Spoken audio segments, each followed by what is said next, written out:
All right, so thank you all for being here today and welcome on behalf of Borders and the Human Rights Law Centre, who are co-sponsoring this webinar on enhancing the protection of human rights defenders, facilitating access to the European Union and supporting human rights defenders from third countries. For the benefit of all, particularly those who could not make it today, the event, excluding the Q&A, will be recorded and be made available on our YouTube playlist afterwards. And I'm going to put the link in the chat in a second. This is to allow for as free a discussion as possible. So for those of you who would like to ask questions, please use the chat, which we're going to be monitoring. I am Violeta Moreno-Lax, Professor of Law here at Queen Mary University of London and the Director of the Borders Centre. My colleague Maris Amos from the Human Rights Law Centre couldn't be here with you today, but I am representing us both. And before I give the floor to our chair, Jennifer Gaspar, Managing Director of Araminta, for the introduction of the discussion and the speakers, let me just say a few words about Borders for those of you who may not yet know the centre. We founded it in 2022 to focus on the study of bordering, ordering, and othering processes through law. The centre constitutes an excellence hub for intellectual collaboration and the evaluation of the role of law in the making and unmaking of borders and their impact on global mobility and immobility. We strive to connect scholars within and beyond Queen Mary Law School to harness existing inter- and multidisciplinary research into law, borders, and immobility, and shape future policy and research agendas in response to global challenges.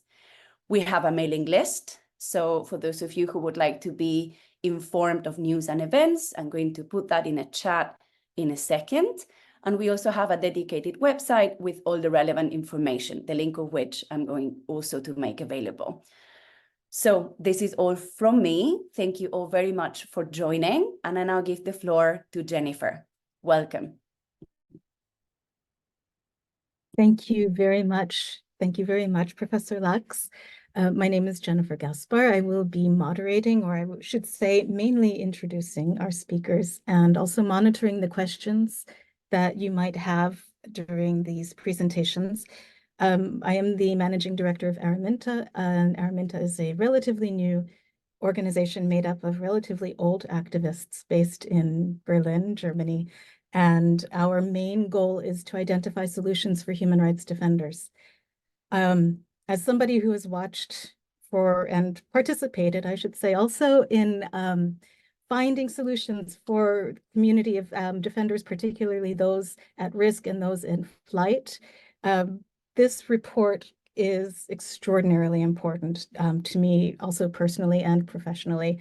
And I have to say also, before I make my introductions to the speakers, that I don't often say this about official reports, but I read this with such joy. And I was so excited to understand that there were so many other extraordinarily smart and well-versed professionals who understand the issues and were able to map out a very constructive pathway forward. And so with that, I would like to introduce Professor Elspeth Guild, who is going to give a brief overview of the report and the structure of the report and how they came up with their findings.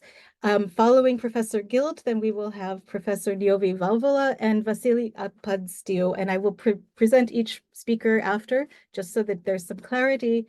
After our speakers, then we will have discussants, and we will have 3 discussants who are extraordinarily also well-versed in the issue. And I ask again, please type your questions in the chat, mute your microphones, and after the discussants, then we will have our question and answer session. And with that, please welcome Professor Elspeth Guild, Professor of Law at the Queen Mary University of London, who was the lead on this report. Thank you, Professor Guild. Thank you so much, Jennifer. And I must say, when we were doing this report, we relied so heavily on the experts in the field who we interviewed to tell us what the problems were and the urgency of EU action in respect of mobility of human rights defenders. We were asked by the European Parliament almost a year ago to prepare a report on facilitating mobility for human rights defenders. And in order to do so, we needed to look at a number of main issues. The first issue is the relevance of ensuring that human rights defenders are able to move from the countries where they are working or their countries of origin and to travel to other countries. Human rights defenders, of course, are an essential part of human rights implementation and compliance, and recognized by the European Parliament as a central element to successful working democracies. However, it is no surprise to any of us here that human rights defenders are also often an irritant to some persons in power in countries around the world. And their tireless work, which often places them in harm's way from officials, but also from civil society actors who do not want human rights to be delivered and achieved, means that they often need to get out of harm's way for a while. Also extremely important to the successful operation of human rights defenders, their capacity to actually be part of the human rights protection systems in their own countries, is the exchange of information and knowledge with the wider world, and the ability to explain the human rights problems in the countries they're working to a much wider audience capable of bringing pressure to bear on governments to provide greater protection to human rights defenders within the country, but also themselves to regard their practices and actions from the perspective of the necessity of human rights defenders to be able to carry out their work successfully and without hindrance or obstacles. Human rights defenders fall into a number of different categories. There are those who come from countries which are on the EU's mandatory visa list, and therefore, for any purpose, they must have a visa to come to the EU. There are human rights defenders who are not on the mandatory visa list, so they can travel visa-free to the EU, though with the anticipated introduction of ETIAS, that will be an advanced travel authorization for non-visa travelers to the EU. New problems are going to be encountered, and Yovi will be addressing those shortly in respect of this category of persons. There are three kinds of situations that we identified as regards human rights defenders' needs for travel. The first is short stays. Human rights defenders who need a visa or who will need an ETIAS, a travel authorization, to come to the EU for short stay purposes, 90 days out of every 180 days. And that is covered by EU law in the context of the Schengen Visa Code. The Visa Code is a regulation. It's applicable in all member states. And it sets out the conditions under which persons who require a mandatory visa for short stays should be issued them. One of the difficulties in respect of human rights defenders in obtaining short stay visas is often they are perceived as potentially dangerous because of their human rights activities. They may be perceived as failing to fulfill the requirements of the Visa Code as regards, for instance, income for the purpose of their visit. And there may be other aspects where there are doubts about the genuineness of the visit.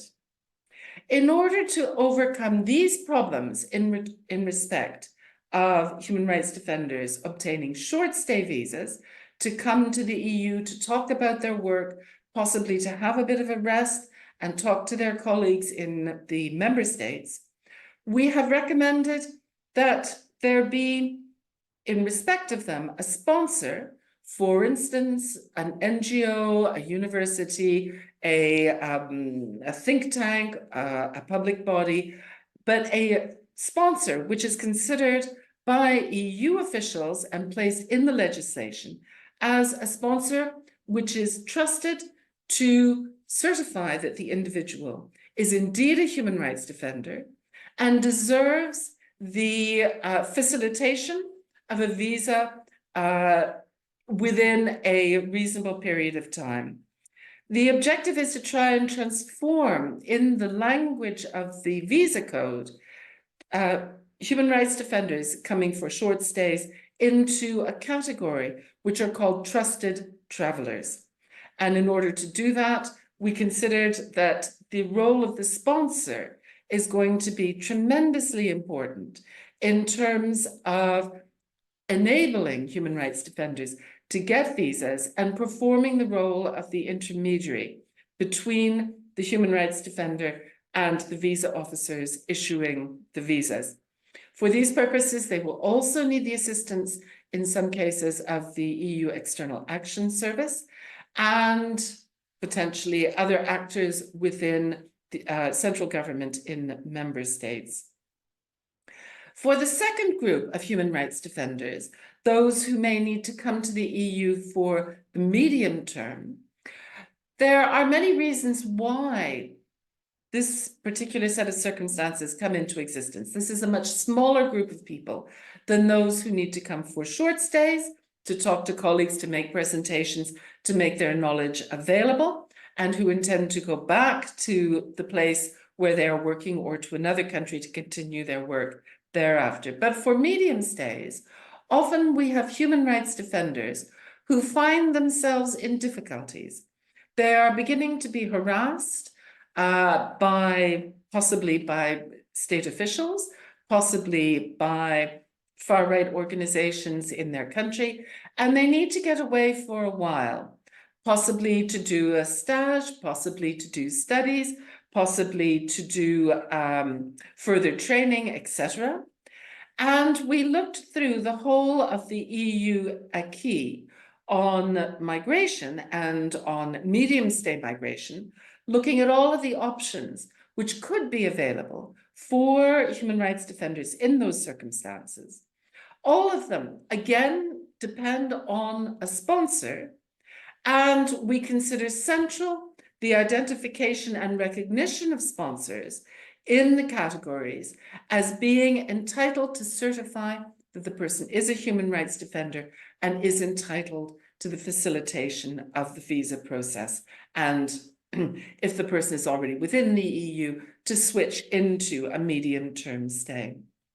We have the third category, which is the most problematic, and it is the smallest group, and that is of human rights defenders who find themselves at immediate risk of life or limb in the country where they are working because of the actions of state or non-state actors attempting to silence them.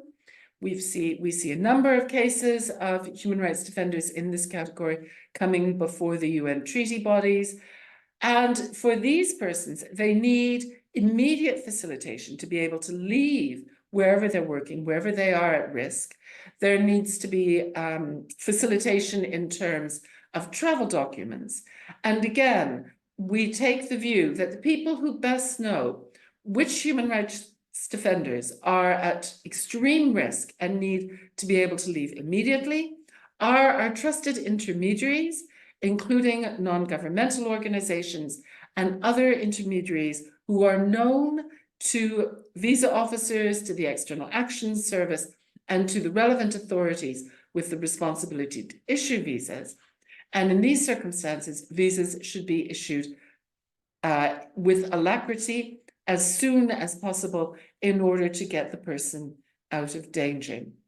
Before we go any further, I'm going to hand over to my colleague, Njovi Vavola at the University of Luxembourg, who worked with us on this project in respect of the difficulties and the threats to human rights defenders, which the digitalisation and the sharing of personal data may cause for human rights defenders as they try to obtain visas or travel authorizations.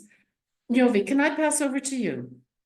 Thank you so much, Elspeth, and thank you so much for this opportunity to present the findings of this study. I have been very lucky to be involved in discussing particularly the opportunities and challenges of digitalization in immigration law as regards the status and position of human rights defenders. So one of the key aims of this section of the study was to identify the different ways in which the personal data of human rights defenders may be collected and further processed in large-scale IT systems for third country nationals. And in this respect, we identified a series of different ways. When they apply for a visa or a residence permit, in which case they are subject to visa requirements, when they are subject to an alert in the Schengen information system, or they apply for international protection and thus are subject to Eurodac rules, or come from non-visa requiring countries, in which case they will be subject to ETIAS requirements. From a general standpoint, we noticed that the proliferation of digital technologies enabling the processing of personal data in databases creates a series of challenges for human rights defenders whose personal data may be transferred to third countries, countries of origin in particular, under different rules which allow such transfers, or in cases of data breaches and unauthorized access at national or EU level. Then the study looked into the different categories of human rights defenders, trying to identify the different challenges, starting with visa-free human rights defenders and looking into the ETIAS rules, noting that the personal scope of ETIAS does not exempt human rights defenders from the obligation to obtain a travel authorization prior to their travel to the Schengen area. Human rights defenders may thus be discouraged from applying for ETIAS authorizations unless specific measures are in place to take into account of their status.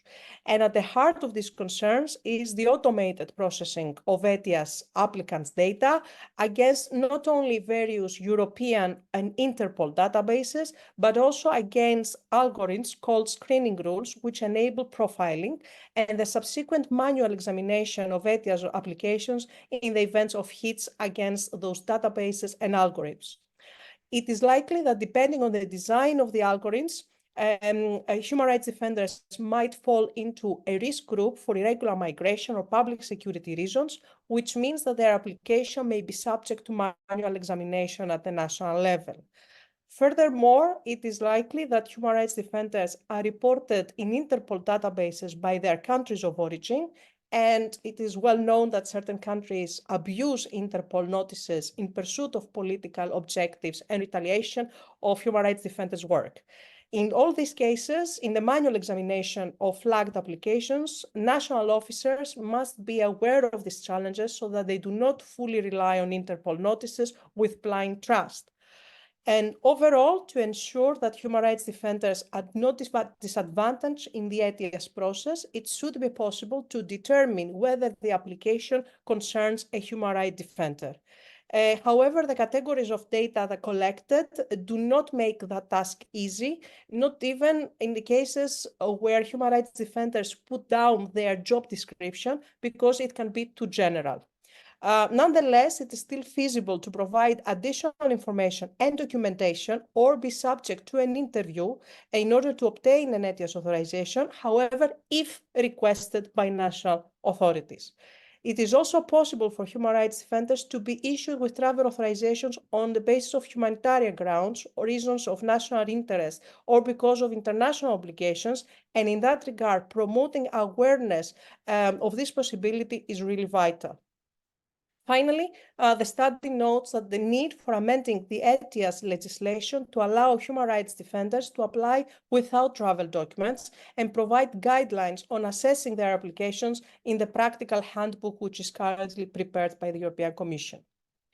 With regard to visa requiring human rights defenders, in light of the revised visa regulation, applicants for short-stay visas will be subject to similar automated processing of their data, and thus the concerns that I mentioned in relation to data matching and algorithmic profiling will be similar in this case too. Furthermore, human rights defenders who are beneficiaries of temporary protection or are subject to Human Rights Defenders Directive, on which Vasiliki will speak in a few minutes more, they could fall within the scope of Eurodac, as in its latest reform, beneficiaries of temporary protection are indeed included in the personal scope of that system. And it is possible that such pool of information could become a target for third countries' cyber attacks in order to acquire valuable information and perhaps proceed to retaliation measures. Therefore, human rights defenders either should be excluded from the scope of Eurodac, or if a new human rights defenders directive could be adopted in the future, this should not become an opportunity for creating defenders could be subject to a CIS alert. For example, in case for refusal of entry and stay, there is a paradigmatic example which is not included in the study because we were not aware, it only became known to us afterwards, the case of the UK human rights defender named Mohammed Rabbani, who has been refused entry by the Polish authorities on the basis of French alert in CIS and was forced to return to the UK, and this demonstrates the important consequences of a CIS alert on human rights defenders. The fact that the CIS alert is essentially mutually recognized among EU member states without additional scrutiny at the national level under a rationale of no question asked does not work well for human rights defenders.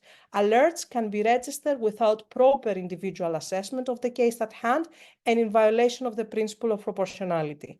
And the underlying automaticity in the processing of CIS alerts at the borders can have significant impact on individuals, and therefore they need to be safeguards for contesting the registration of alerts in general and for human rights defenders in particular.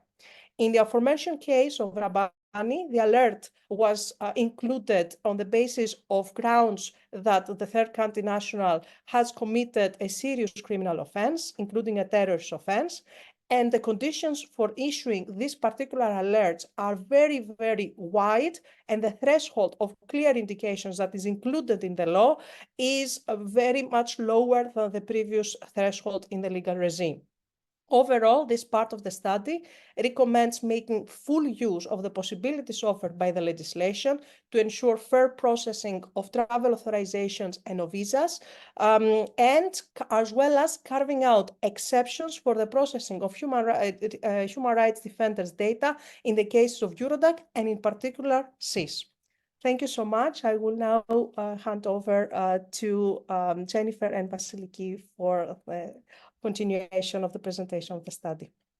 So, Niovi, thank you. And Vasiliki, I will hand it to you right now. I think Vasiliki will take us on a deeper dive into the details of the report. And I look forward, and I encourage you all again to type in your questions in the chat as they occur to you, and we will address them after the discussant section.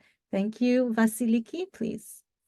Thank you very much, Jennifer. And oh yes, indeed, there was a very nice introduction from Professor Elspeth, who explained the system, specifically what we propose with trusted third parties, which is our main recommendation, of course.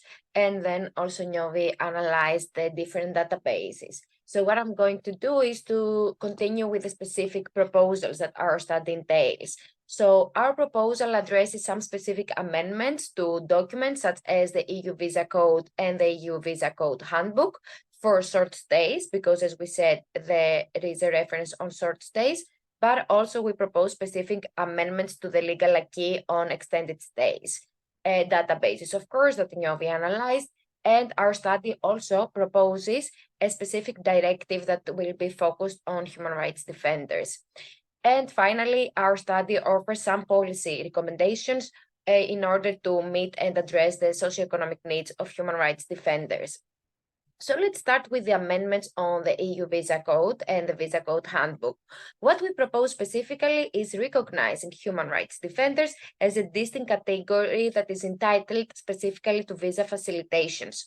This begins, of course, with providing a definition of human rights defenders. So we believe that the definition of a human rights defender should be provided in the EU Visa Code, or at least the Visa Code Handbook, in order to explain that a human rights defender is someone that is recognized as such by a trusted third party. So also there should be a definition of the trusted third party. Once an individual is an established or an attested, let's say, human rights defender, this person should benefit from the various facilitations that we propose in our study, such as streamlined electronic visa applications, online interviews, and even applications from outside their country of residence when they have, for example, managed to move to another country and apply from a visa there, meaning from a country that is not their country of origin. We also emphasize the need to reducing documentation requirements for attested human rights defenders, having in mind that already human rights defenders will have submitted an abundance of documents to the trusted third party, so there is no reason to submit these documents again to the visa or immigration officers. In addition, our proposal suggests allowing human rights defenders to apply for visas at the borders, specifically in urgent cases when they are at risk. And we also propose expediting the visa processing timeframes, again, especially for human rights defenders at risk, and provide multiple entry visas for all human rights defenders in order to have the ability to travel often in the European Union, and extending visa validity to 90 days in all cases. So we propose that the visas for human rights defenders should always be for the maximum time frame, which is 90 days.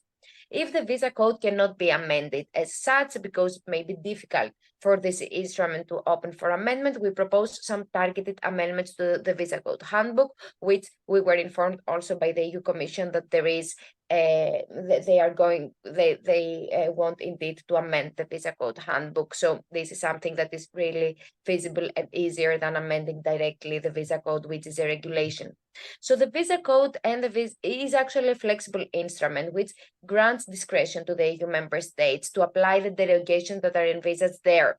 So for this reason, it's clear to include specific instructions in the visa code handbook in order to enhance harmonization on the way member states treat human rights defenders. So specifically, the handbook should encourage member states to treat human rights defenders as bona fide applicants. So if we read the visa code handbook, we will see that some people are mentioned that they can be treated as bona fide applicants. So we propose that human rights defenders should indeed be treated as bona fide applicants. This will enable exceptions, such as waiving additional documentation requirements and providing multiple entry visas and fast-track procedures for human rights defenders. So it is important to use the optional clauses that exist in the visa code and mention some specific examples in the visa code handbook that concern human rights defenders to allow flexibility in the processing of their applications from the member states. Moving on to extended stays, our proposal recommends allowing human rights defenders to switch to longer-term resident status regardless of their existing immigration status. Work and study-related applications should be accepted even when human rights defenders are already present in the territory of the European Union. Formal issues such as travel document expiry should not be grounds for rejection, and visa fees, as well as other costs, should be waived for human rights defenders. Additionally, requirements for comprehensive sickness insurance, accommodation, and sufficient resources should be eased for human rights defenders. These recommendations extend, of course, to various categories, such as blue card holders, intercorporate transfers, seasonal workers, students, researchers, interns, and volunteers, with specific provisions aimed at providing flexibility, equal treatment, and facilitation for human rights defenders in each of these categories. These recommendations, because also in this case we acknowledge that it may be difficult to amend these instruments like the Blue Card Directive or the Researchers and Students Directive, we propose that this recommendation can be implemented through specific council or commission recommendations to the member states on the way they should treat the application for long-term stays of human rights defenders. Now, for those human rights defenders that are at risk, what we propose in our study is to disapply the mass influx requirement in the Temporary Protection Directive. So in this case, standard criteria for identifying human rights defenders eligible for temporary protection should be developed based mainly on the trusted third-party system that we propose in our study, and of course, instructions from the EU External Action Service and the EU Asylum Agency, which publishes reports for human rights activists that are at risk. So we believe that indeed the Temporary Protection Directive is a useful instrument for human rights defenders at risk. We also propose for extended stays as a targeted directive, which aims to regulate stays, of course, longer than 3 months. So the directive we propose is for long stays. Article 79 of the Treaty on the Functioning of the European Union could be the legal basis in this case. The directive would be applicable to those submitting the letter of support from the trusted third parties, and this letter would confirm both the individual's capacity as a human rights defender and the reasons that they need to stay in the European Union for an extended period of time. This includes hence a double verification process, so both these elements could be confirmed in this letter of support from the trusted third party. The EU should be responsible in this case, of course, for maintaining a registry or a database of trusted third parties to ensure the consistent application of the verification process among member states. Access to the trusted third party system, of course, is critical in all the recommendations that we propose. So there is a need for member states or the European Union to establish a clear referral pathway so that human rights defenders can always find and contact trusted third parties in order to get this letter of support. General conditions in the case of the directive would align closely with the existing legal migration frameworks. In this way, this will ensure a fair and efficient process, and special conditions should include elements such as waiving excessive documentation requirements for human rights defenders, acknowledging the sufficiency of the support letters, and of course, expediting authorizations. The authorization granted should be typically for a year, with some provisions for allowing for extensions in order to provide stability to human rights defenders during their stay. Human rights defenders under this directive should have access, of course, to essential services such as accommodation, healthcare, education, and support mechanisms for themselves and their families. This holistic approach will actually acknowledge and address the comprehensive needs of human rights defenders during their stays in the European Union. Moving forward, our policy recommendations emphasize the importance of addressing human rights defenders' socio-economic needs at both national and EU levels. Because, of course, our study proposes the ways for human rights defenders to come in the European Union, but we need also to find some ways to support them during their stay in the European Union. So to support existing national initiatives that have been highlighted recently by the FRA report, so you can see many recommendations there. In order to support the existing national initiatives, we encourage the creation of new initiatives and of course encourage the creation of new initiatives. We propose establishing specific fund for human rights defenders, like an EU support fund or a sponsorship fund for these programs. And another important practice would be for the EU to formulate some EU-level guidelines and recommendations in order to facilitate the implementation of these programs and, of course, encourage the creation of new programs in the member states. And we also propose the establishment of an evaluation mechanism in order to assess in practice the impact and the effectiveness of these national programs that support already human rights defenders. Of course, some of these programs are limited in their scope, as the FRA study also proves, because some of these programs support only human rights defenders of a specific capacity, like human rights defenders, artists, or scholars, and others are limited in terms of the nationality of the human rights defenders that they are going to represent. This is why it is essential for the EU to encourage these national programs and even extend them. Of course, this recognition and the importance of human rights defenders can be further reinforced through certificates at the EU level, prizes, awareness campaigns, showcasing the vital role that human rights defenders play in upholding human rights and democracy. Furthermore, we advocate in the study for the promotion and the expansion of the EU temporary relocation platform, which is a crucial step toward enhancing support for human rights defenders in the European Union. This includes allocating additional funding to mechanisms and NGOs like Protect Defenders or Frontline Defenders that coordinate actually vital support efforts for human rights defenders. To address further the socio-economic needs of human rights defenders, our study actually proposes some specific recommendations in order to ensure that human rights defenders have access to essential services like housing, healthcare, financial services, legal assistance, and employment opportunities. Finally, it is imperative to empower organizations and civil society actors that work with human rights defenders directly, because encouraging these organizations can have, of course, a positive impact on human rights defenders. In conclusion, our proposal and our study actually urges the formalization of a transparent and effective system with trusted third parties to decide the status of human rights defenders. Upon attesting someone as a human rights defender, we propose some specific recommendations that concern both short stays and long stays. Of course, one of our main recommendations is a specific directive on human rights defender, and we explain the provisions in our study.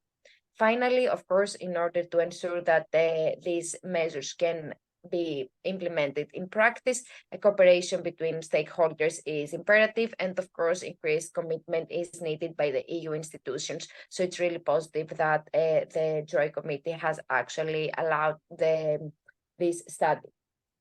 And I think these are the main recommendations. Of course, this is a long study, so we cannot now go into detail in all the aspects, but of course, we will have the discussion. So if you have any question, I'm looking forward to it. And in general, I'm looking forward to listening to the other discussions and also discussing with all the participants after this part. So thank you very much for your attention. Vasiliki, thank you so much. And we are moving right along. We have three discussants who will be following up on this presentation, and we will start out the discussion with Ed O'Donovan, who is the Senior Advisor at the UN Special Rapporteur on Human Rights Defenders. Ed, I think, works very closely with Mary Lawler and has extraordinary experience in this field. So Ed, I will pass the stage to you and ask to keep your remarks to 10 minutes or less. Thank you. Sure, thanks, Jennifer. And thanks for the invite to speak here today. And firstly, congrats to the authors on this very comprehensive and timely and convincing report. It's an issue that's very close to the heart of the Special Rapporteur, Mary Lawler, and the work that she's been doing with the mandate over the past number of years. And it's gratifying to think that we may finally be seeing some progress at a EU level on this. In her meetings with defenders that we've had since she took up the rapporteurship, this issue of access to visas comes up routinely over and over again as defenders stress to us the type of risks that they're facing and the type of protection that they need. And access to visas is a protection tool that is stated routinely. And the mandate has repeatedly pointed out to the gap in the EU, saying on the one hand that the work of human rights defenders is very important and how it sees them as valued allies, as is the language used in the report. But then on the other hand, having been so slow to move towards any kind of accessible visa program, when this is something that defenders themselves have articulated as being one of their main needs and one of the things that could really help with that protection. All that being said, Sorry. Natutulog ka na ba? Hindi pa naman, bakit? Magkasama ba kayo ni Owen? Excuse me, could you please mute your microphone? Kasi hindi ko siya makontak. Tapos pinapadala niya sa akin yung shirts. Pero sabi niya dadagdagan niya yung baggage allowance ko. Chinek ko mag-check. Hi, sorry, can you mute your mic, please? Sorry, Ed, please continue. That's been muted. Hopefully that was a HRD planning their trip to the EU, because I heard reference to baggage allowance. So I think we all recognize, all of us who are working in this field, that HRDs generally want to stay in their own communities, in their own countries, to continue doing their human rights work. But unfortunately, because of the work that they're doing and the risks we face, we know that this isn't always possible. And as has been alluded to, I think the reality facing defenders around the world is that it's an extremely difficult environment at the moment. And we're seeing this ranging from the pervasive restrictive legislation that is jumping from one country to the next, the huge number of armed conflicts. I read last week that there are more armed conflicts occurring now than at any time since the Second World War. And then, as is being documented by human rights organizations, the sheer numbers of human rights defenders working on land, environmental and indigenous people's rights who continue to be killed every year. And all of this is happening in parallel with an attack on the general international human rights framework and the very language of human rights at the UN and other multilateral forums. So against this fairly grim backdrop, the need for a flexible visa access scheme for defenders is very clear. And as has been mentioned, in addition to providing them with a temporary safe haven, these types of schemes can also provide sustenance to them when they're working the most difficult of circumstances to take a break out of that work and to recharge and recuperate and then continue their work on returning home. So with all of this in mind, the recommendations contained in this report are very welcome and largely echo the Special Rapporteur's own position on this issue. And I think especially welcome is the proposal for a HRD directive on this, which would finally mean the EU putting its money where its mouth is, so to speak. There's a couple of the practical recommendations I'd like to highlight, which I think could make a huge difference. As Vasiliki mentioned, the changes to the visa code, which would include recognizing HRDs as a specific category entitled to visa facilitations, would make a big difference. And I think especially around the possibility or the potential to make electronic applications for visas. This would solve quite a lot of heartache. We at the Mandate had a few cases last year, one in particular where we wanted to bring a young Syrian human rights defender to Europe for a convening that the Special Rapporteur was having with children and youth HRDs. But this person was living in the rebel-held area of Syria, and the closest consulate of the country he needed a visa for was in Turkey. But to get to Turkey, he would have had to pass through government-held checkpoints, and he would have also needed special permission to enter Turkey to apply for his visa. And he actually managed to get to the border twice, and we thought we had negotiated with the local border guards to ensure that he would be permitted access to Turkey in order to get to the consulate where he needed to apply for his visa. But he wasn't permitted access, and he stayed, and then the following day he went again and the same thing happened. So in all of these cases and all of these instances, there's the additional time and cost and logistical difficulties in trying to secure a visa in a consulate when you can't do it electronically. There was another case we had more recently of a young Yemeni woman who would have had to travel to Saudi Arabia in order to present in person to an embassy, which would have put her at risk both as a young woman who wants to travel alone and as a HRD who had previously criticized human rights abuses in Saudi Arabia. The second recommendation I just want to briefly highlight was, as Vasiliki mentioned, about this trusted referral mechanism or sponsor system. And this is certainly very welcome and would clearly expedite the process. The current rapporteur, Mary, set up Frontline Defenders, and when she was there, she established an agreement with the Irish Department of Justice around creating a temporary humanitarian visa system, whereby frontline defenders would refer human rights defenders to the department, and this would help speed up the processing of a visa. And this allowed, in certain circumstances, not always, but in certain urgent circumstances, for visas to be issued relatively quickly, within, say, a week. And this certainly had the result of saving lives and getting people out of very risky situations very fast. That being said, I think I'll finish with maybe just a note of caution around the issue of definition of human rights defenders. So as vital as a third-party referral system is, and it's probably the only way something like this could work, I suppose I go back to thinking about the definition in the declaration, which is quite vague, but it's also aspirational in that it recognizes the right or the duty of everyone to defend human rights. And while I understand that it will be necessary for people outside of, say, the human rights world, such as border officials or immigration people, to have some kind of working definition to help them make informed decisions.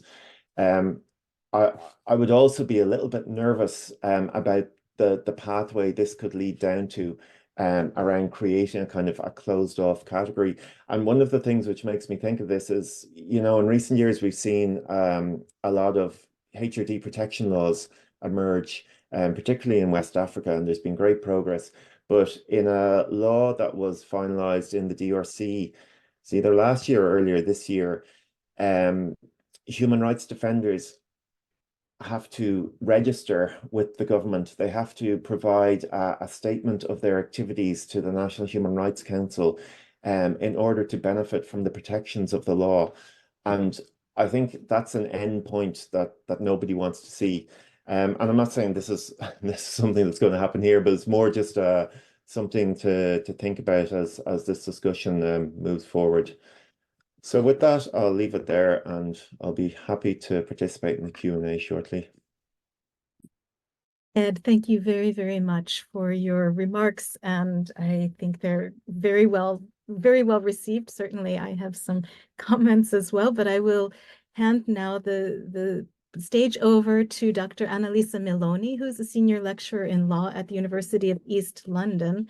And I will say, personally, I had the great pleasure of working with Annalise, I guess it was maybe 6 years ago now, on a, so I would say, a beta study on short stay visas in the EU. And it was a great pleasure working with Annalise. Annalise, please, your remarks. Okay, thank you very much, Jennifer. And I would like to start by congratulating the authors of the study. It is a very comprehensive and detailed study, which was very well received by the DROA committee and also by civil society, as we heard from Jennifer. So we hope that it will be instrumental in bringing about change. And also, thank you very much for inviting me and giving me the opportunity to comment on this study. Now, there are 3 aspects of this study that I really valued. One is that I think the study puts human rights defenders at its center. So the definition of human rights defender is a wide one, both in EU and UN instruments. So it encompasses lots of different categories of people, which range from people that are affiliated to the state or to international organizations such as the Council of Europe, to people that operate at grassroots level, outside formalized structure, and maybe are not well connected to support networks. And also, depending on the circumstances, these individuals will operate under different degrees of hostility, repression, and risk to their personal and family safety. And as the study points out, there are different reasons why human rights defenders may have to travel to the European Union, that range from work to rest and respite, but also sometimes they have to flee imminent danger in their country of origins. So I think that study embraces very well this broad definition of human rights defenders through this trusted third party system. And also the recommendations in the study reflect very well all these different realities, needs, and challenges that human rights defenders face. Now, I'm not going to go in detail into the proposed changes because they have already been covered. We heard about the trusted third-party system, and we heard about all the facilitations that human rights defenders would access in terms of requirements for travel documents or for supporting documents. We heard about proposals in relation to the position of family members. We heard from NGOs proposals in relation to the situation of human rights defenders who may have a criminal record or who may be subject to an Interpol notice because of transnational repression. And also we heard from Vasiliki about proposal in relation to access to rights and support service. So I think that the study is successful in addressing all these different needs and challenges faced by human rights defenders. Now, the second aspect of the study that I thought was quite important, and Ed was talking about that as well, is that it clearly transpires from the study how the EU migration law and policy is disengaged from human rights. And in this case, specifically from the EU external human rights policy. So as Ed was mentioning, human rights defenders have a central position in the EU external human rights policy. They are described in the EU Declaration on Human Rights Defenders as indispensable allies of the European Union. And this is indeed reflected in the some national programs, as well as some EU initiatives, for example, in relation to Russia. But notwithstanding this, as the law currently is, human rights defenders are do not appear as a category in the EU legal instruments on entry and stay. And even when these instruments are flexible in the sense that they leave open to the state the possibility to facilitate the flows of certain categories of country nationals, even in those cases, the examples that are given are not the example of human rights defenders. Usually it's business people or family members of EU citizens or long-term resident third country nationals. So human rights defenders are really absent currently from the legal instruments on entry and stay. So I think that the study really highlights that, and it highlights the need for the EU migration law and policy to align to the EU external human rights policy and to the EU values in Article 2 of the TEU. Now, the last aspect of the study that I thought I liked is that the study is very comprehensive in offering lots of different solutions. There is an exploration of all the existing instruments on entry and stay of third country nationals, and there are also proposals for new initiatives, including a proposal for the long stay of human rights defenders in the European Union. And also, as Vasiliki was mentioning, the study highlights that sometimes in order to make changes, a legislative amendment may not be needed, as a council or commission recommendation would be enough. So I think that the study offers a lot of different options. In relation to visas, we heard from the European Commission during the presentation of the study that they are in the process of amending the visa code handbook, which is a very welcome initiative. And that perhaps we hope may make amendment of the visa code a bit less pressing, but it all depends on the end product of the Commission efforts and how this will find reflection in practice.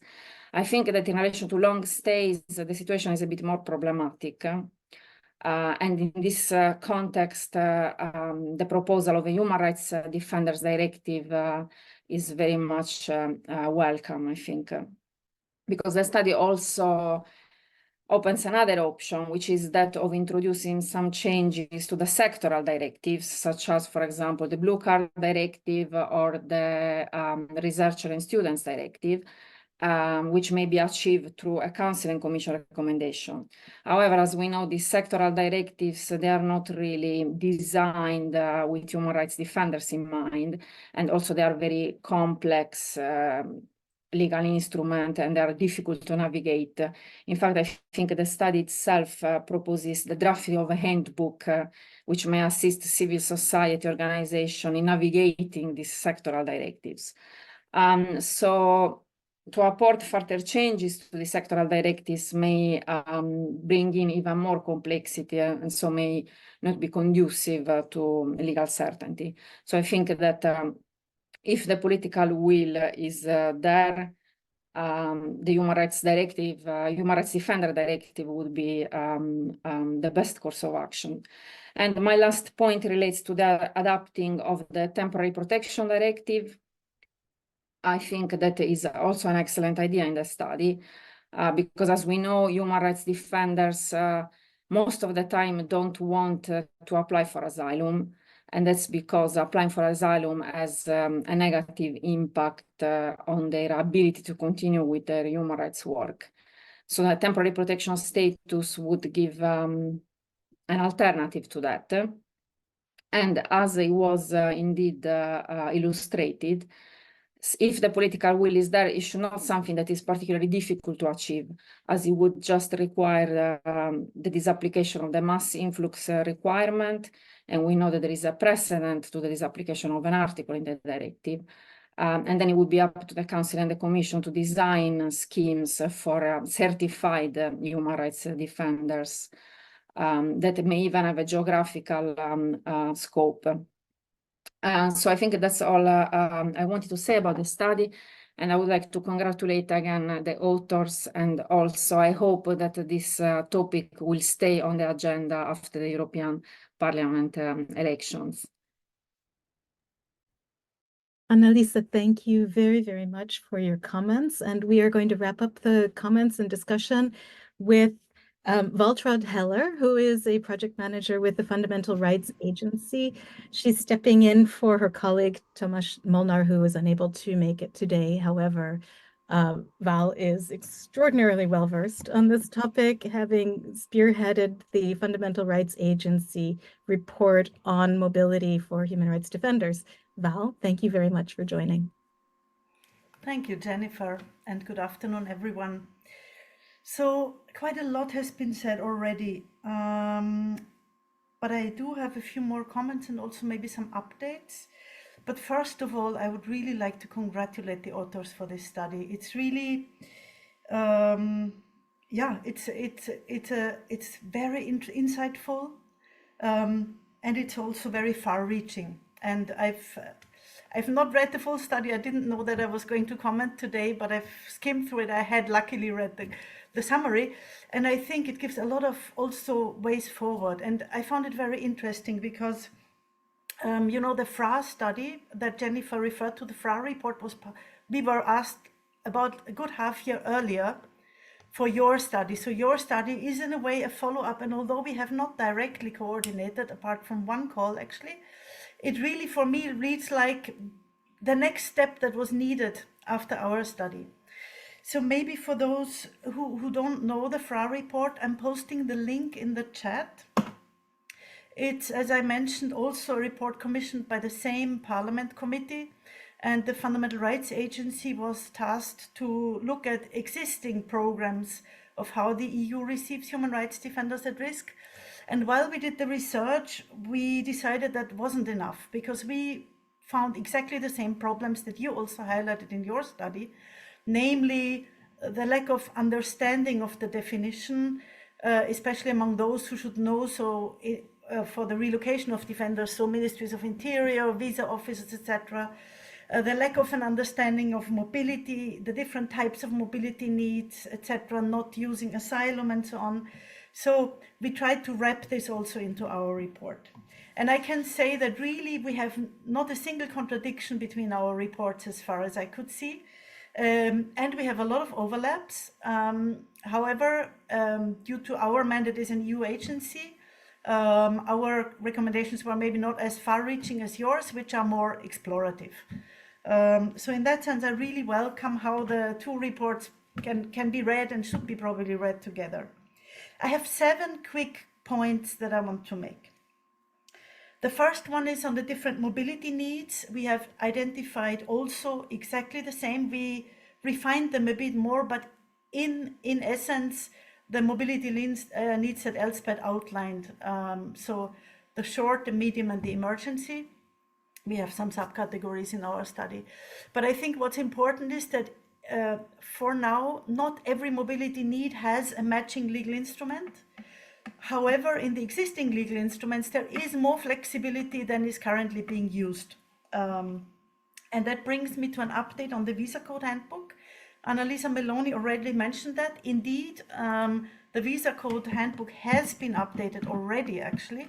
It's in the final stages. I have not seen the very final version, but the agency, because being an EU body, we were able to be involved, and we have provided ample suggestions for amendments to the Visa Code Handbook.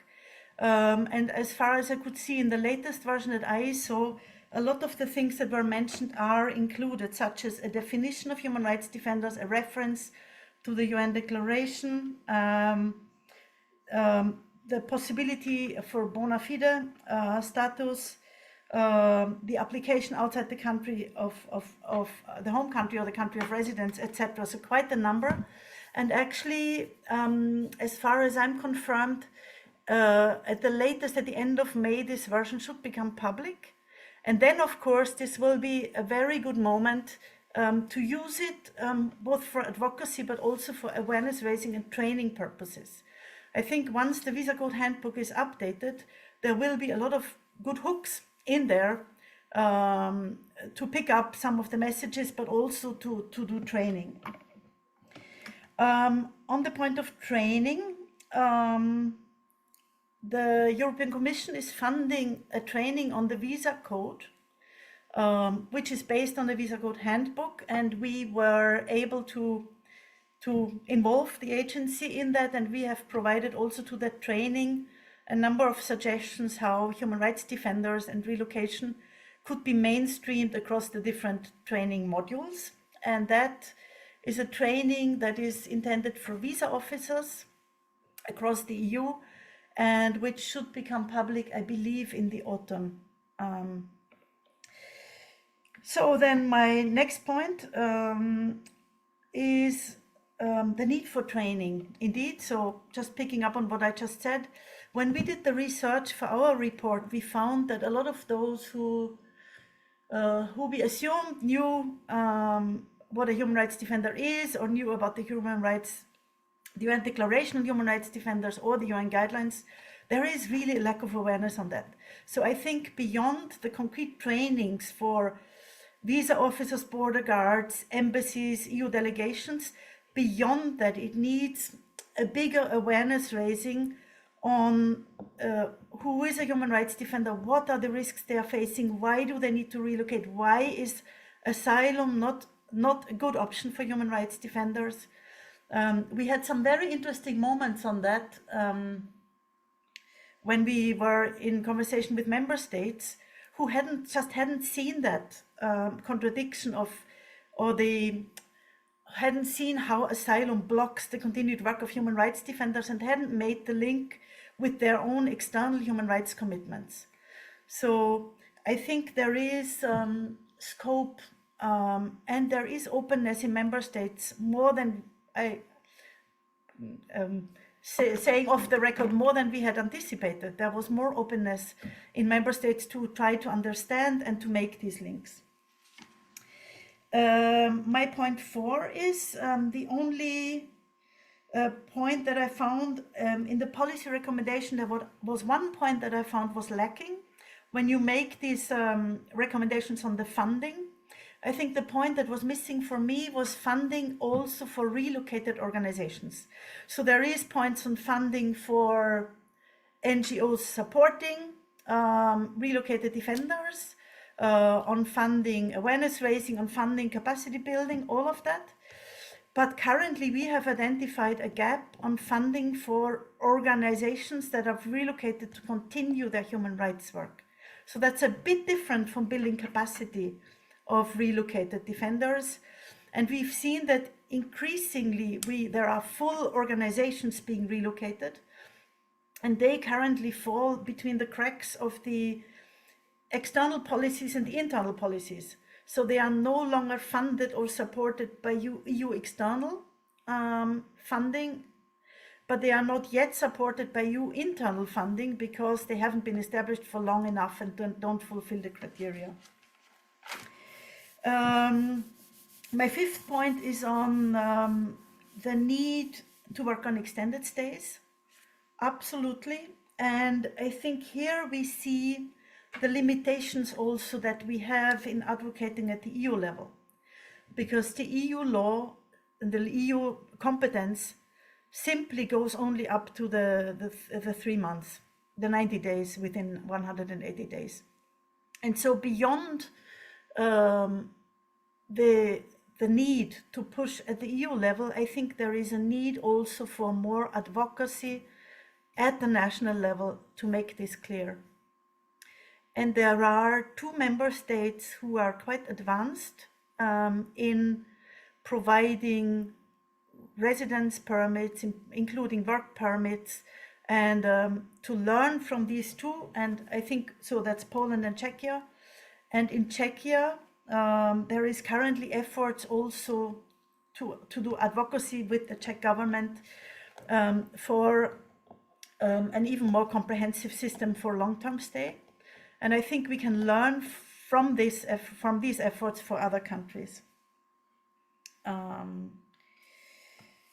My second last point is a comment on the proposed new directive. I think it's a very good idea. And I think that, as you outline, it's important to cover not only the entry, but also the stay and the support. Because for now, on the entry, we do have the visa code, we do have national programs, even if in your assessment, in our assessment, they are not fully satisfactory, they are there. But I don't see any framework at the moment especially for the support during stay. It's very patchy. So we do have member state programs in some countries that provide some of that support, but it's almost random. It's very different in the different countries, and there are gaps everywhere. And I think it would be very important, whether that's in the directive or outside the directive, to provide a more comprehensive framework for the support that is needed during stay. And my last point is that you make the very important point in your study on the need for platforms for best practice exchange. I think that's crucial, because there are good practices on how it can work, not only in the EU, but also outside the EU, that maybe could be taken on board as well. For example, Ubuntu Hub Cities or the Canada program. There is very little so far. There was one very fruitful seminar in Madrid under the Spanish presidency. I know that Protect Defenders is working with upcoming presidencies to see if there can be continuation. But it's really, and also the feedback from member states was very positive on that exchange. And I think equally important is the exchange among NGOs in the advocacy to coordinate, to divide the work maybe also. But I think what's also missing is bringing these together, the NGO side and the member state side, in discussing these issues together. So Madrid was basically only member states. There is a current coordination group among NGOs. I know that's only NGOs. And there is the temporary relocation platform that has its meetings where there are a few member states involved. And I think it could be important to enhance that multi-stakeholder dialogue on the issue. So now I've bombarded you with a lot of unprepared points. I hope it was nevertheless clear. But thanks again for a really interesting study. And from the FRA side, we are certainly committed to continue being involved on this issue with the mandate that we have. Thank you. Val, thank you so much. That's for someone who was unprepared, you were terribly prepared, and I am grateful. I just wanted to, just a few remarks. I mean, there's so much that came out of this session, but for me, the biggest take home, probably because of where I sit, is the outsized role of civil society right now in following through on everything from support to human rights defenders while they're in Europe, whether it's for short or long-term stays, whether communicating amongst ourselves with respect to vetting and best practices and how we can become those trusted third parties, and developing and designing a system that would then be accepted by member states. And then I think, among all of our respondents, there was certainly an overwhelming support for the report and for the idea of having a directive. I will also second that. And I guess I would call out to, I think, many of our participants today who are from civil society that please let's stay in touch. We can figure out a way through this as an independent part of society and come up with the words that would define and not define human rights defenders and not put us in a situation of having to accredit people because that's a slippery slope, and how we can, through our own stories, our own experiences, share this with people in positions of power to help us push through this directive. So thank you very much. I think I'd like to now go to the comments and the questions in the chat, and we do have a few. It looks like our first question is